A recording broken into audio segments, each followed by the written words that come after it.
Okay, last week we started talking about going to the Kaisel. I don't know where Jay is, but he had a great voice note. Great voice note. I rather remember from the Mechaber of Siyata D'Shmaya Mishnayos of Shmaya Greenberg, Satmar, real Satmar. He said Shir and Satmar for decades. He wrote the Siyata D'Shmaya Mishnayos.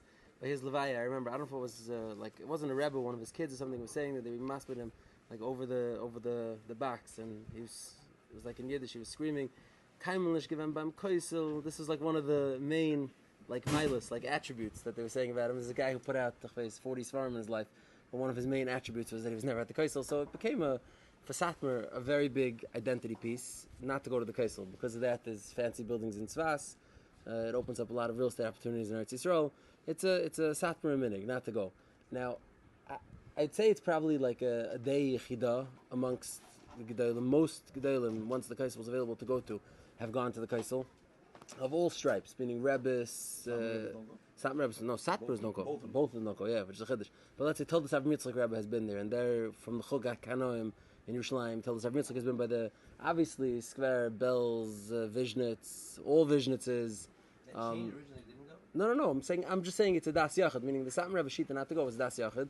Most Gedolim of Allah Kreisen went. Gedolim, Reshivas, Rebbes, everything. Rather, one person I think who slipped under the radar that nobody knew was adhering to the Satmar Rebbe Shitah and was secretly adhering to it was the Shevet HaLevi. I think Shmuel Vosner did not go. I think Shmuel Vosner did not go to the Kaisel after the Rebbe made his Shitah known that he didn't want the people by the Kaisel. I believe Shmuel Vosner never went, which is shtikl chiddush. Good morning. Shmuel Vosner. Now I wanted to handle the Satmar Rebbe Shitah of not going to the Kaisel. Now it's not a halachic Shitah per se; it's more of a hashkafa. But he wrote about it extensively in Alagulav al Atmura, which he put out in 1968. So there's a lot to go through there. I want to go through it, but I wanted to start with, I guess, like a parallel that's maybe less of a Das Yachid, and that's as follows: if you've been to Chevron and you go to the Ma'aras Machpelah, so a lot of people do both. A lot of people daven in both places, but Ma'aras Machpelah. No, so one second. Ma'aras Machpelah is a whole different story. Ma'aras Machpelah, a lot of people daven inside. Obviously, we daven, right? If you go on the special times a year, you could even go into like the internal area in Ma'aras Machpelah, which is more of usually for the Arabs. But people who come to Ma'aras Machpelah, when you walk up the steps, if you go all the way to the right side of the building, on the side of the building, like where the steps over there, people daven on the 7th step. That's, I don't know if anyone's done it. It's a thing. People daven on the 7th step. They say the Ramban daven there, the Rambam daven there. Others have davened there throughout the day. People daven by the 7th step. Now, what is that Makom Tefillah? Where does that come from? And we'll see what that has to do with our discussion about the Kaisel. So, in 2006, there was a guy in Chevron. His name is Ramoshe Cohen Asvardi, and together with the Rav of Kiryat Arba or Chevron, Rav Dov Lior, real Zionist Rabbanim, they wanted to make the Ma'aras Machpelah accessible for Kehanim. Now, Kubi, that's a good place to go after this about Kehanim going to these farms, but they wanted to make the Ma'aras Machpelah accessible for Kehanim. Now, the eitzah that they had is that if there's a hole in the wall from the kever, a chor that's open, that's pasuach, from where the mesim are buried all the way to the outside, it allows the tumah to escape, and then a kohen can maybe go inside. Now, why was this the angle of attack, that there's going to be a hole in the wall? It's because there's an alta Mesorah that there's a hole in the wall by that side of the Ma'aras Machpelah, where the Madrega Shviyas is, where the 7th step is. There's a hole over there, and that hole directly connects to the Ma'aras Machpelah, to where the Avis and Adam and Chava, etc. are buried there. And if they could find that hole, then they'll be able to prove that there's a hole that goes in, and then Kahanim will be able to go into the Ma'aras Machpelah. So they started doing research, and now there is a hole that people daven by and stick fitlach into, and then you can see it still today. It's a hole that people, when they assumed that, what do you say? Yeah, on the side, and they assumed that hole was, what do you say? It wouldn't be oil regardless? It's not oil beflower. The whole thing was it never happened. You'll see. It's the whole thing's This is. I'm just saying how they started. Why they? I'm just saying why they. Yeah, I'll say why they started addressing that area. It's not really Seif Tamulats, whatever. They started now. They found this hole where people dropped kitlachin, where people did, and they did some testing. What is it? They did some testing to see about this hole in the hole in the wall, and to their surprise, they found that two things. This hole does not go all the way to the inside of the internal cavity of the Ma'aras Machpelah, where the burials are. The burials are, we don't really know where the burials are, but wherever we think they are, the natural cave, this does not open into the natural cave. It doesn't even go all the way through the wall. The walls are quite thick. It doesn't even go through all the way through the wall. And v'oid, they found a very interesting thing when they did a little forensic analysis of the hole. They realized that the hole was made by a tractor in 1968 when they were tearing down the steps that were built by the Mamluks hundreds of years before that. So they found that this hole is b'chlal not the hole that they were looking for. A, it doesn't go all the way into the cavity of the Aron Sofel, and B, it's not the hole that they were thinking about. So then they started doing, like, I don't know how you test walls that are, I don't know how thick they are. These walls are ancient. The walls of Aron Sofel are built probably 2,000 years ago, Ba'arach, by Herod, by Herod the Great, or maybe not. It's a little bit controversial, but probably they're several thousand years old, these walls. And they test it with like some sort of specialized equipment, where you like an X-ray of the wall, see if it goes through. And they found the former hole that had been there before 1967, the hole that had been there, the hole that people had davened by for years, and surprisingly, that hole also didn't go all the way through the wall. So both the holes, the old hole and the new hole, both of them didn't go to all the way through the Aron Machpelah. So this idea was scuttled, and they don't have a way to make the Aron Machpelah, accessible for Kohanim. Now, what's interesting is that there are people who will only daven by the Madrega HaShviyas, by the seventh step. They will not go into the Aron Machpelah. They don't go in. Now, what's that about? Now, what's this Messiah to daven over there, and why not to go into it?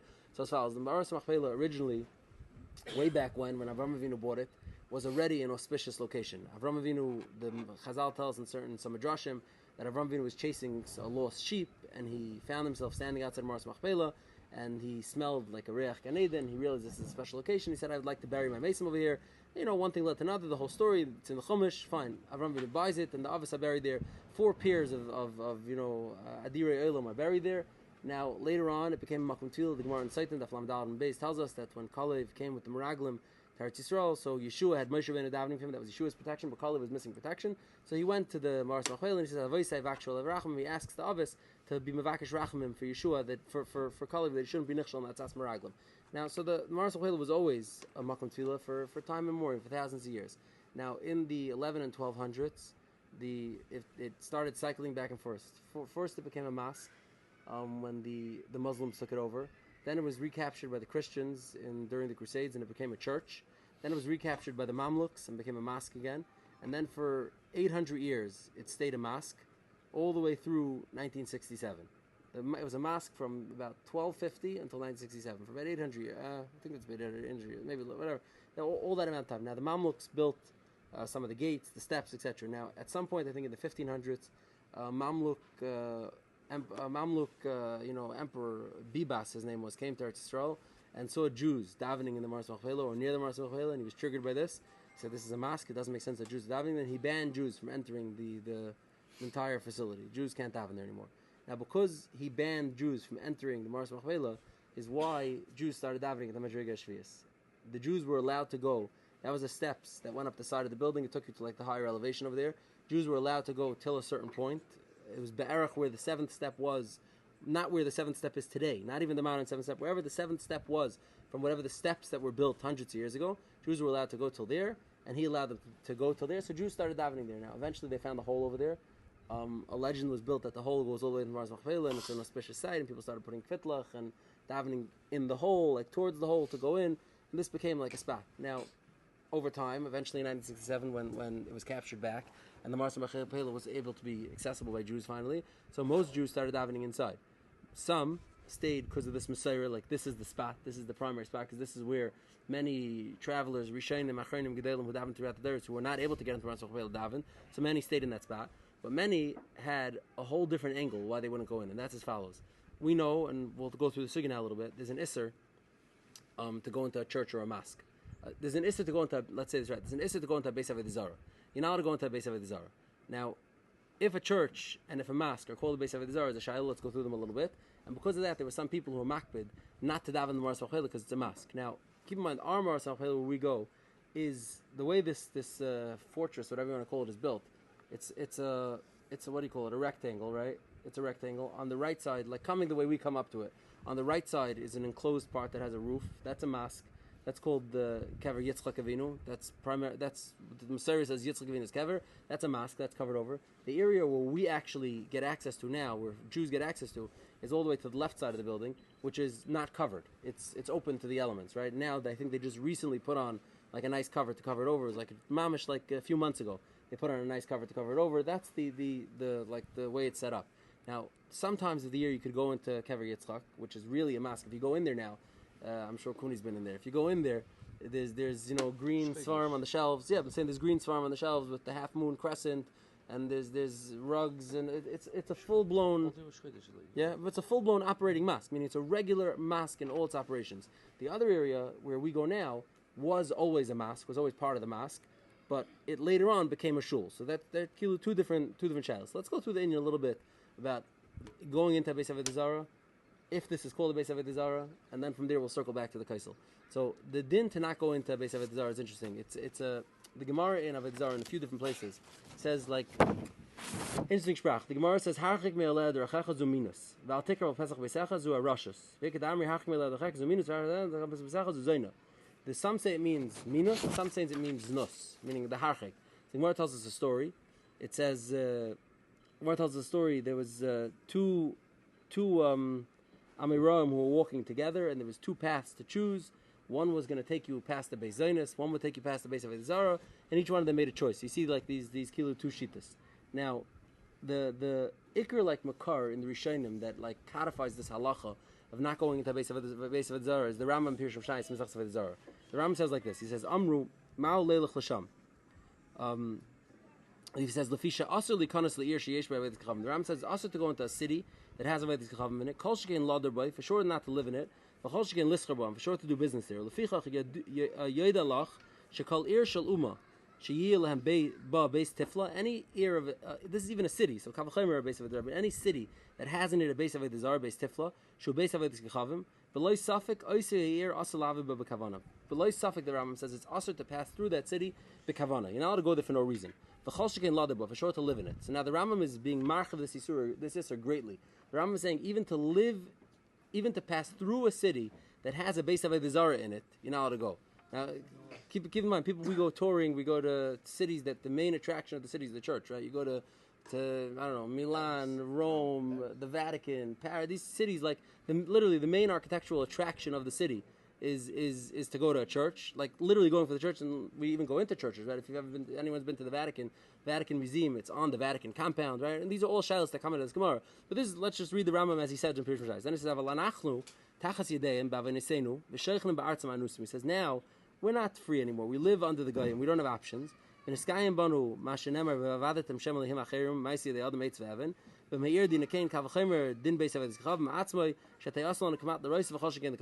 says we're forced to live in the cities. Cities we don't have a choice anymore. But to go into the base Avodas Kachavim itself, that Yizicher can't do, the Rambam says. So the Rambam is the one who really shtells it avek as halacha.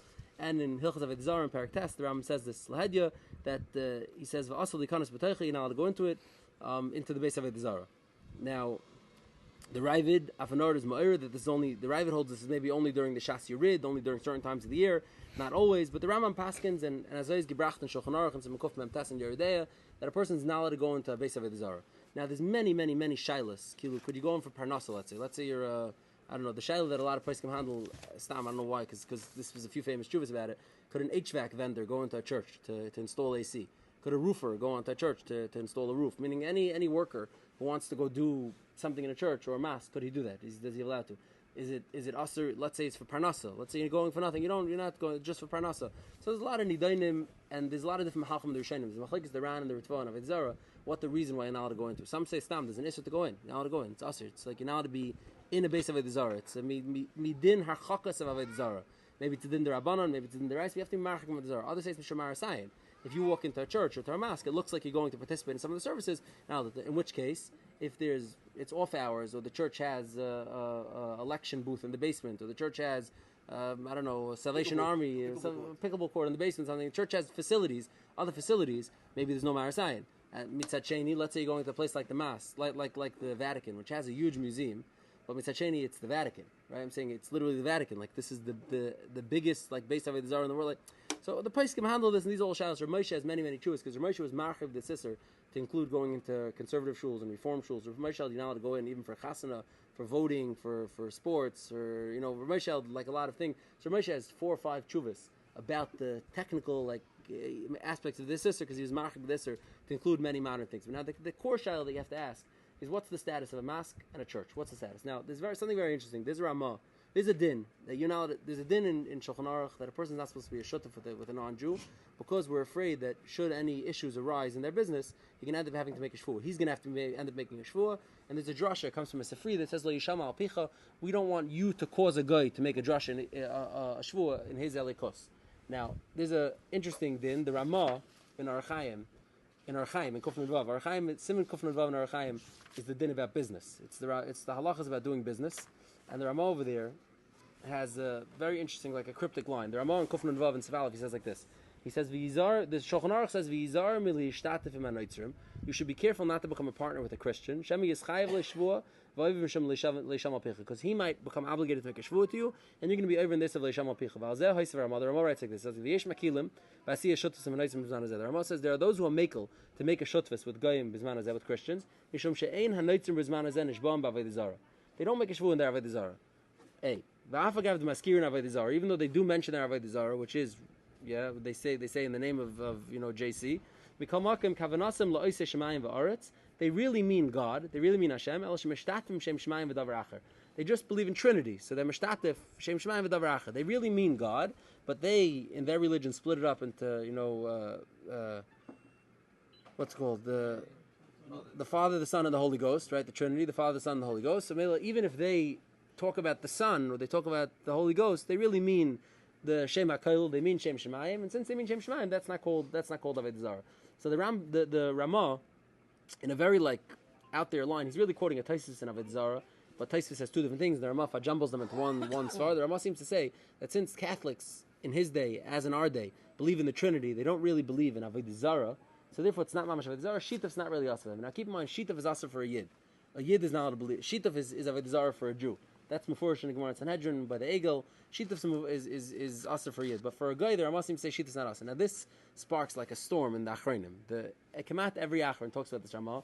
The Lamashal, the Neid Yehuda, and the Shar Ephraim, and Ephraim Zal Margolius, they say that the Ramah can't mean this. Of course, Shitah's asa for a guy also.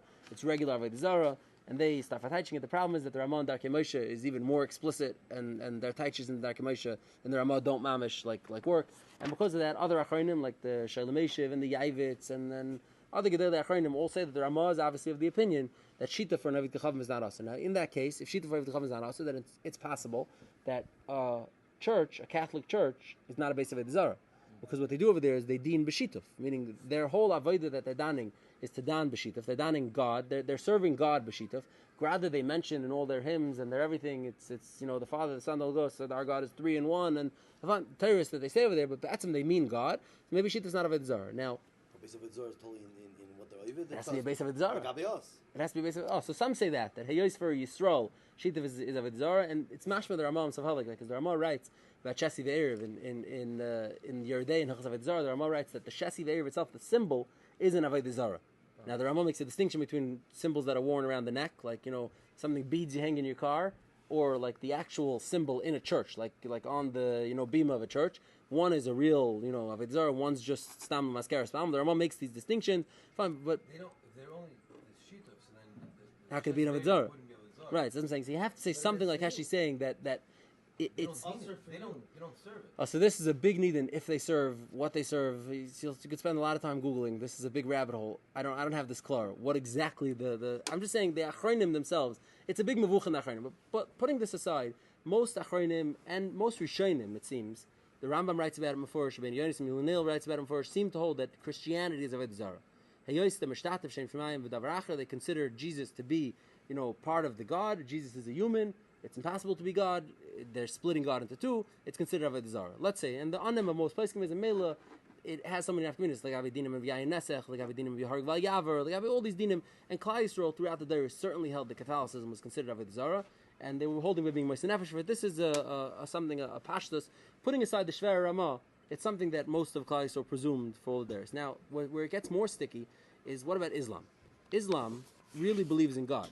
Islam believes in the omnipotence of God. They believe in God very similar to a Jewish God, without his gashmus, without, they believe in God.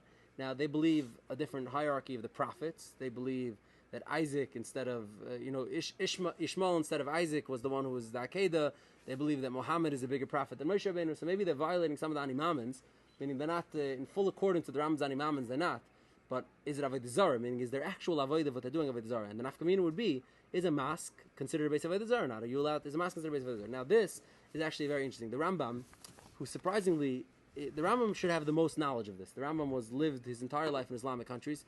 Kamat, the Rambam was there. You know, he would know. They have less symbols also in the mosque. They don't believe in all this. I mean, they're very stripped down. It's a very Yiddish conception of God in a certain sense. Now, what's interesting is that there's a Gemara that says that there's Chamisha Avodah Zaros, and one of them is the Avodah Zarah Sheba Arabia. It's a Gemara in Avodah Zarah on Dafir Aleph. Chamisha Bate Avodah Zarah Kfu in Heim, Elohim, Beis Baal Bebavel, Beis Nevoi Bekorsika, Tara Bemafag, Tzrifa Sheba Ashkelon, and Nashra Sheba Arabia. There's some sort of old pagan Avodah Zarah that the Gemara already, Dafir Aleph and Beis Avodah Zarah refers to, of like an Avodah Zarah. One second. So some Rishonim bring the Ran Lamashal and other Rishonim seem to hold, and I'm going to try to get to all of them, that Islam is Mamash Avodah Zarah, and they hang their hat on the fact that there's this Islamic, there's this something by Arabia. Now the Rambam, we'll read in the Tshuva in a second, is going to say clearly that Islam is not Avodah Zarah. Now the way to square the circle, ayah predates Muhammad by hundreds of years, right? The Gemara is finished being published in Chveis 3 something, the mid 300s, and Muhammad doesn't come onto the scene until the 600s. So it's for hundreds of years, and Islam is not a fully developed religion for more years after that. The answer is that some Rishonim hold like this: is that there are some ancient strains of a pagan religion that Muhammad folded into Islam. Meaning there are certain, and we could go into detail, that they bring examples of the Ran. We'll try to get to it. There's certain examples of old paganism from Arabia that got folded into Islam. So Islam is itself was like developing and refining itself. Now let's just read first that the Rambam's Tshuva says, and then the Rishonim that are chaylik in him, and then we'll try to get where we're going. Okay, so the Rambam says like this. The Rambam in Tshuva Rambam in Tshuva Taf Mem Ches, he says Al Elah Yishmeelim Shamarta. It's very funny. This is the Rambam is weighing into a fight between a Rebbe and a Talmud. And he agrees with the Talmud. It's a cute child. Every time I see this, I get a kick out of it. The Rambam says, "Al Shasha'alta she'enim avodah zarah." The Shayil says, "You told me you don't believe that Islam is avodah zarah. V'amar l'cha Rabcha, your Rebbe told you she'em avodah zarah. V'havanim shemashlichim b'trufeim heim l'markulis." Now this is interesting. See, we know everyone who's learned avodah zarah, you learn there's markulis. Markulis means you throw stones at avodah zarah. Now, if you want to go to Saudi Arabia and see the pilgrimage Hajj that the Muslims do, they have to go to Mecca once a year. They go to Mecca and there's the Kaaba there. It's a big black stone, and part of the avodah is that they put. It's called Hajj. Once a lifetime. Yeah, once a lifetime. I said once a year. I meant once a lifetime. Yeah. Once a lifetime, you have to go Hajj. What do you say? Yesh machirim. Exactly. Yesh medaktikim to go. Yeah. No, it's once a lifetime. But what they do is they put stones on the Kaaba. They throw stones. Now that's very reminiscent of Markulis. It seems to have some sort of ancient strain of avodah zarah. Yeah. It seems to have some sort of ancient strain. Now the Ram writes, he says, your Rebbe answered you not properly. You became depressed and embarrassed. And your Rebbe Mamash ranked you out. He told you don't understand what you're talking about. He says, and he told you about you. Answer a tippish like he deserves. This is all in the Ram. He says, Tshuva. The Ram says, the Tshuva is that you're right and your Rebbe's wrong. Your Rebbe, with all his anger and all his rage at you, was misdirected, and you had the truth. He says, Tshuva, he says, Eli Yishmaelim, Einay Oived Avodah Zarah Klal. That B'chal not consider Avodah Zarah, Karnichar Samipiyim, Belibam. All of this ancient paganism was already uprooted from their heart. Islam has refined itself to be a pretty pure religion. It's not Avodah Zarah. They misyachtem le'el yisal yichud karoi yichud she'ein b'daifi. They're misyachat HaKadosh Baruch Hu, a proper yichud Hashem, like the proper way that a Yid is supposed to. V'lei mipnei she'em mishakrim aleinu m'chazim v'imrim shanu.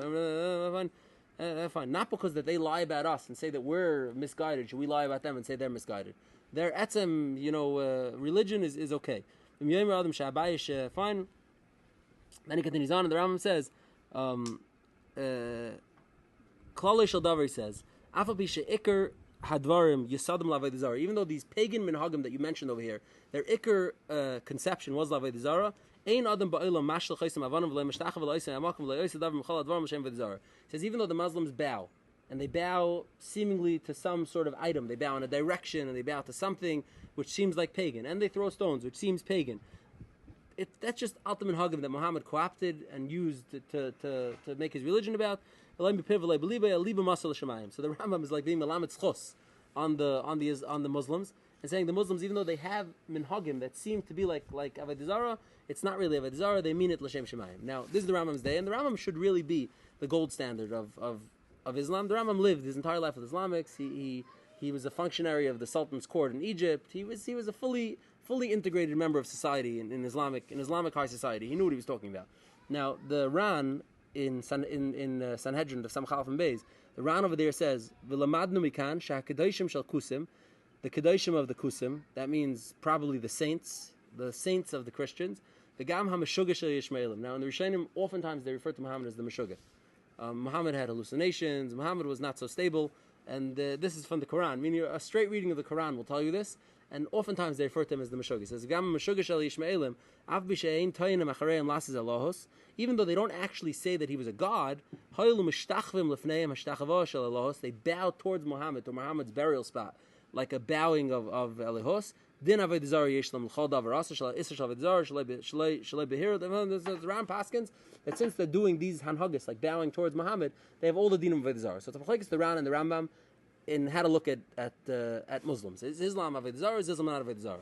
Now, the Shaila, not surprisingly, came up many times. Now, what's interesting is that there's something that throws you for a bit of a loop. The Radvaz, who lived in the 1500s, also in Egypt and Islamic countries, has a Shaila: is there a chiv yaharig val yavar on Islam? If someone tells you have to convert to Islam, they have to be yaharig. Now, the Shaila is the guy presents. Hayos, the Rambam says Islam is not avodah zarah. So no, big deal. Okay, so now you're doing it. Now you're saying Allah instead of God. But so todavar, they mean the same thing. It's not avodah. And the Radvaz goes like mamish the opposite. The Radvaz says Hayos, it's so similar. And here is their etzem core avodah is similar. It's mamash avodah zarah and it's b'choy v'yaharg v'yavar. Now the Radaz means to say, and the Achron Mamaz, this is Radaz saying, hey, you have to renounce all your Judaism. You have to give up everything that is Yiddishkeit and become a Muslim. That's avodah zarah. And their actual conception of God is similar. That makes it more risky, not less risky. So the Rambam says now some Achronim held this to be a contradiction to the Rambam. Meaning, if you hold like the Rambam that Islam is not avodah zarah, why b'choy v'yaharg v'yavar? Others were mechalik that no, yaharg v'yavar is because of renounce. What do you say? Jidisser, yeah. No, so I say you have to renounce your Yiddishkeit. That's considered like that itself is Yaharg V'Yavar. Renouncing all of Yiddishkeit is Yaharg V'Yavar, even if the etzem conception of God is not avodah zarah. Now the to be over Islam once, yeah, that could be a shmooze. To become a Muslim is Yaharg V'Yavar. Exactly. That's seemingly what the Ram holds. Now another place where the Shaila came up is the Rabbi Yitzchak Chanan. Actually, this is a surprising person to have a tshuva about this. Rabbi Yitzchak Chanan Spector in Ein Yitzchak in Archaim Simin Aleph has a shaila about soldiers. This is during the Russo-Turkish wars. I don't know exactly the year. It's late 1800s when the Russians were fighting the Turks, and there was many platoons of Russian Jewish soldiers. We know this. There was tons of Cantonists, right? There was whole platoons of Russian Jewish soldiers. And during the later tkufas of like the Cantonists, they had already petitioned for some rights, and they had shuls on their bases. Like the Cantonists, because everything was very racist in the Russian Empire, Cantonists were kept separately with Cantonists. They were never like mixed into the army. So when the Cantonists were like campaigning for their rights a little bit, they got shuls. Now they were seemingly in a battle with the Turks somewhere, and they ended up in a village. I don't know the pratim of this battle, and they petitioned their commanding officer for a shul. And the commanding officer said, "Shul, I'll give you a shul. Here, the Muslims used to have a mosque over here. We have no use for it. You could have their mosque." And this pluga of Jewish Russian soldiers wrote a shayla to Yitzchak Chanan Spector in Kovna to ask him if they could use the mosque as a shul. So it's like a very modern question that's from like the late 1800s of Yitzchak Chanan. Yitzchak Chanan in Yitzchak in one of his shorter tshuvas, and Yitzchak is like 70-80 page tshuvas, but in one of his shorter tshuvas, he goes through like the kitzur all the poskim that handle this nidin, and he says that Islam is not considered avodah zarah, and therefore a mosque is not considered a base avodah zarah. We paskin like the Rambam, not like the Ran, and therefore you could use this mosque as a base of avodah zarah. Now, this shaila, when in 1967 the Israelis captured back, no way I'm going to finish get the Satmar today. It's just not going to happen. There's no way. It's going to happen. But there's no way.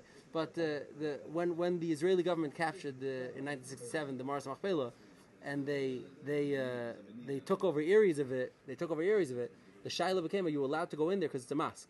Hayos the Maras Machpelah for the last 700 years was a mosque. Are you allowed to daven there? Now, because of that, there was some poskim that held not to daven in the Maras Machpelah.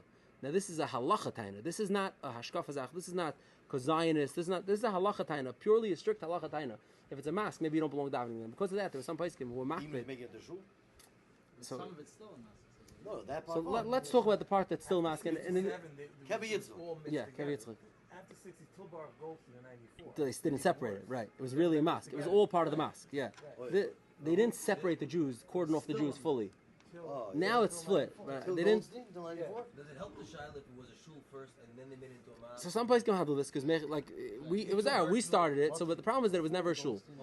Davening at Kfarim was never a shul. So you can't because it's a protected mosque. it has a din of a mask. You have to split it half-half. What do you say? On the left side. So 1 second. So let's just so 1 second. So no. Kfarim are not makom tefillas. Not for makom tefillah. Border is a burial ground. We know of one time in Chazal that someone went to daven there. Well, if you, in the Satmar Rebbe's arichos, it's true. In the Satmar Rebbe's arichos that I'm never going to get to, the Rebbe talks about the fact that davening by Kfarim is a modern invention. I want to show you. It's very surprising to hear the Satmar. Yeah. No. This is where. It's a kibbutz Rachel's miyuchad that you should daven there. Yaakov buried this. You should daven there. Yeah. Chever is the one place you can't say that because you have the Kolik and you have the Rambam. Okay, hang on. All valid. Hang on 1 second. Let's just wrap up this actual nidin halacha, and then we'll get to this. Now, the actual nidin halacha, surprisingly, it's a purely halachic nidin. It's not a hashkafa thing. The range of poskim who were makbid, who held that you shouldn't go daven in Maras Machpelah, is very striking.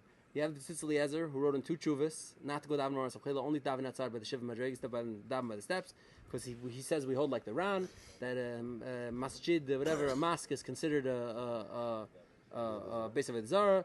You're not allowed to go into it. Here it's still a functioning base of Zara. It's also to go in, then you should daven on the steps. And Mitzad Sheni, you have the Divrei Yatziv in Yerodei and Tshuva Mem, the Kloisenberger Rebbe, who was also not anti-Zionist per se.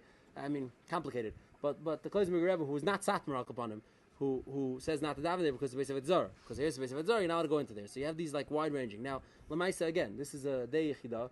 Most poskim did not hold like the Kloisenberg and Tzitz Eliezer by not davening Maras Machpelah. Today, come out everyone davens Maras Machpelah. Grad, I think the Stipler was makbid not to go in. The Stipler davened only by the steps because of maybe this reason. This shlichus lugadeis why, but the Stipler maybe was makbid not to go in because it had din of a mask. But Bavadia, he does the most heavy lifting on it. But it's something that l'chayra puk chazi, everybody agrees with him. Bavadia in like 3 or 4 different chuvas argues strongly on this Tzitz Eliezer and Divrei Yatziv. He says in Kol HaKavod they missed the boat. The halacha is not like the Ran. The halacha is like the Rambam. Puk chazi, the place comes all the there is held that Islam is not considered a Zara and a mosque is not considered a base of a Zara. And he brings every tshuva that we said and many more that we didn't say that hold like that. And Mela davening in a mosque is not asur. And as long as you're not davening as long as you're not using an Islamic prayer book, davening in a mosque is fine, and therefore you go into Maras Machpelah. Now, the Satmar Rebbe in Alagul V'Al that he published in 1968, after the miraculous occurrences of the 6-Day War, and he really needed to double down on his Shitah, meaning in the Divrei Yom Shal Shavuos came out after 1948, and he wrote his magnum opus discussing Satmar ideology vis-a-vis the state of Israel. Now, in 1967. When Israel conquered, doubled or tripled the size of Israel in a matter of a few days and had mamash miraculous hatzlacha, it was very on the street. A lot of people said, "Wow, siyat d'shmaya." Like this is like, and there was a tremendous tshuva movement. There was a lot going on. The Rebbe had to double down on his be mechazik the Shitah. So he put out a second sefer, Alagul V'Al, which is much shorter. It's more of one long, like rambling arichos to reinstate the Shitah. Now the whole like back third of the sefer is about the Makomos HaKedoshim that were captured. Starting from like Ois Pei Zayin and Sefer all the way for many Oisias. He goes on, he has Kedakar B'Kodesh, very creative and elaborate rayas to Asa going to the Kaisel. And then, after finishing with the Kaisel, he moves on to Maras Machpelah and Kever Rachel and etc. And to be continued. What does he hold the mitzvah? You've just experienced another Torah class brought to you by TorahAnytime.com.